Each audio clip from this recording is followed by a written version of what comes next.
Olá, turma, tudo bem? Vamos dar continuidade ao nosso estudo sobre os atos administrativos. Iniciaremos falando hoje, tá, do mérito administrativo. Mas o que vem a ser o mérito administrativo?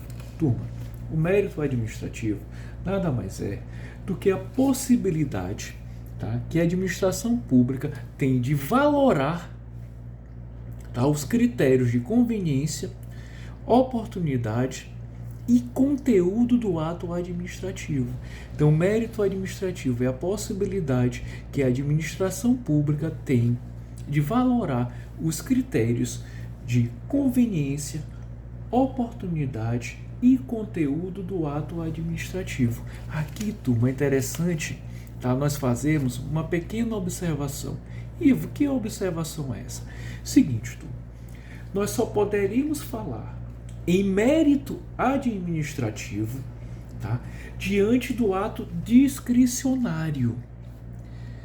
Ivo, mas por que, Ivo, só o ato discricionário? Por que não o ato vinculado? Ora, turma, o ato vinculado, tá, o mérito deste ato, então, o ato vinculado, o mérito deste ato, tá, isso quer dizer a valoração dos critérios de conveniência, oportunidade e conteúdo é feito pelo legislador.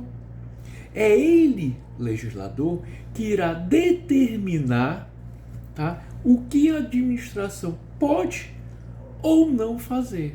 Beleza, turma? Então não esqueça desse detalhe. Tá? Nós só poderíamos falar em mérito administrativo nos atos discricionários, vez que no ato vinculado, tá, esse critério, essa valoração dos critérios, tá, de conveniência, oportunidade ou conteúdo é feito pelo próprio legislador. Belezinha, turma? Tranquilo? Ótimo. Turma, vamos falar agora da formação, tá, da formação dos atos administrativos. Turma, nós sabemos que o ato administrativo é uma espécie de ato jurídico. Vocês lembram que no nosso primeiro encontro nós falamos isso, tá? Que o ato administrativo é uma espécie de ato jurídico, tá? Então, assim como ocorre nos atos jurídicos, tá? Nos atos administrativos nós iremos observar um processo de formação, processo esse que irá definir os elementos que o compõem, com o intuito, turma, tá? Com o intuito de que este possa produzir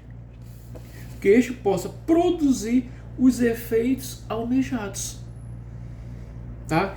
Então, a formação dos atos administrativos, ele irá seguir algumas fases. Que fases são essas? Vamos lá.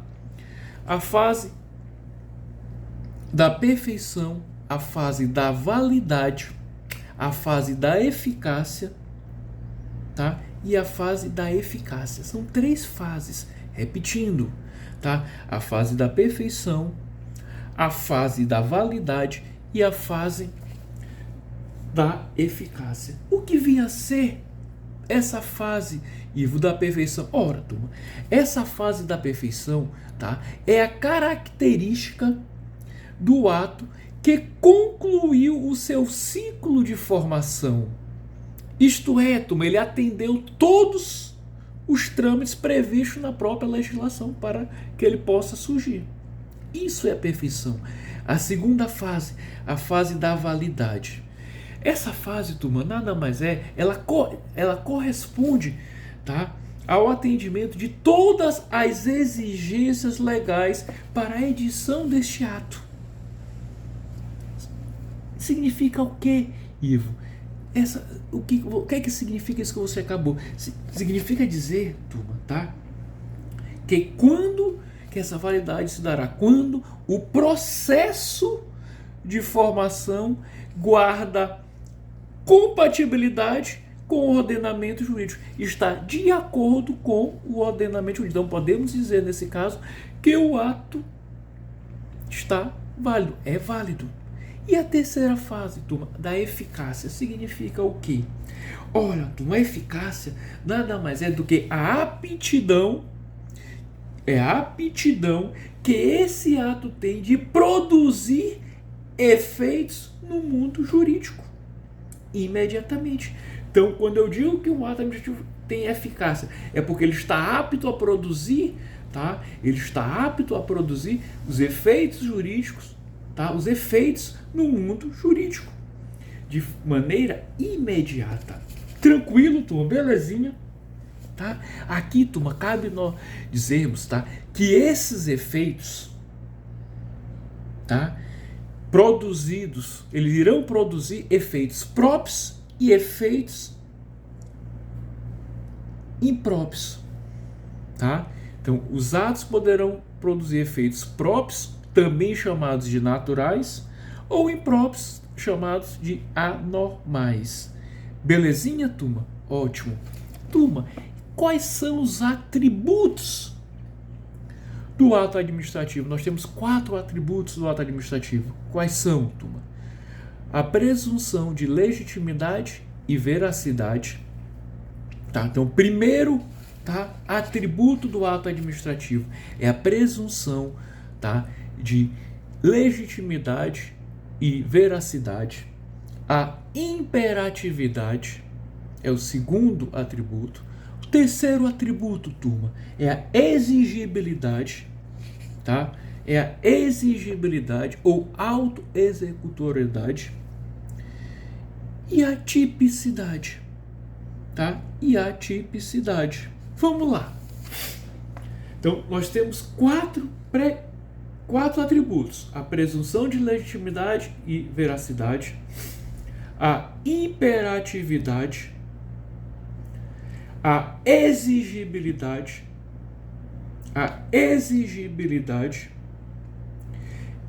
e a autoexecutoriedade. Vamos falar de cada um, turma.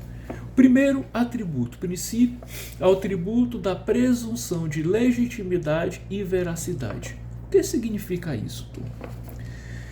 De acordo com esse atributo, nós presumimos, tá, que o ato está de acordo com a lei, isto é, que ele é legítimo, e que os fatos ocorreram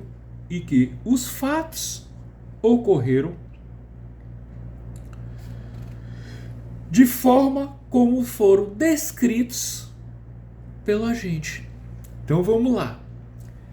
Presunção da legitimidade e veracidade. Significa o quê, turma? Presume-se que o ato, melhor dizendo, está de acordo com a lei, que ele é legítimo. E que os fatos ocorreram de acordo com o que foram narrados pelo agente. Da veracidade. Turma, enquanto a presunção de legitimidade tem a ver com o direito, a presunção de veracidade tem a ver com os fatos, tá? Então, a presunção de legitimidade tem a ver com o direito, já a presunção de veracidade tem a ver com os fatos.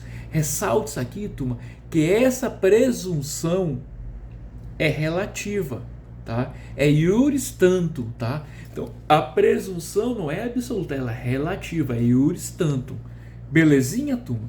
Ótimo. O segundo atributo, o atributo da imperatividade ou da coercibilidade. Então, o segundo atributo do ato administrativo, atributo da imperatividade ou da coercibilidade. Significa o quê, turma? Que os atos administrativos, significa o quê? Que os atos administrativos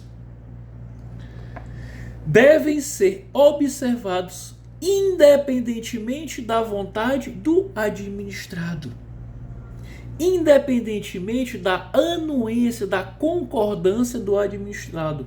Por isso que nós falamos imperatividade ou coercibilidade. É algo imperativo, independe da anuência da vontade do administrado para que ele tenha efeito, tá? Que ele valha. Belezinha? Terceiro atributo, atributo da exigibilidade ou tipicidade. Atributo da exigibilidade ou tipicidade. O que é isso aí, Ivo? O que significa, turma, esse atributo da tipicidade ou da exigibilidade? Significa, turma, que os atos administrativos deverão corresponder às figuras previamente estabelecidas na lei, tá? Então, exigibilidade ou tipicidade significa o quê? Que os atos administrativos, tá? Eles deverão corresponder às figuras definidas previamente na lei, estando, portanto, aptas a produzir determinado efeito, tá? Isso é o atributo da tipicidade ou da exigibilidade. E o último atributo da autoexecutoriedade significa o quê, turma? Que para que eles tenham eficácia, que eles sejam exigidos, não é necessário que tenhamos a participação do poder judiciário, tá? Então significa o quê? Que o ato poderá ser exigido e executado independentemente, tá? Independentemente do socorro da administração por parte do Poder Judiciário. A própria administração pode exigir e executar o ato por ele praticado, o ato administrativo. Tranquilo, turma? Aqui, turma, nesse princípio da autoexecutoriedade, nós temos que destacar os dois principais fundamentos, quais sejam, tá? A supremacia do interesse público sobre o interesse particular e a presunção de legalidade dos atos administrativos, tá? Então, no atributo da autoexecutoriedade, nós temos dois fundamentos, dois principais fundamentos, dois principais princípios que deverão ser seguidos, que é o princípio da supremacia do interesse público sobre o privado e o princípio de presunção de legalidade dos atos administrativos. Ivo, há alguma exceção a essa autoexecutoriedade do princípio ou do ato administrativo? Sim, sim, tá? Há uma multa, um tributo. Quando há um débito decorrente de uma multa ou de um tributo, a administração pública não poderá executar esse débito. Ele vai ter que se socorrer, vai pedir auxílio do Poder Judiciário. Belezinha, turma? Tranquilo? Ótimo, turma. Então, isso era iremos falar rapidamente desses três tópicos que falamos agora, do mérito administrativo, da formação, como se dá a formação do ato administrativo, os atributos do ato administrativo. Beleza? Na próxima aula iremos iniciar falando da classificação dos atos administrativos. Beleza, turma? Um abraço a todos e até a próxima. Tchau, tchau!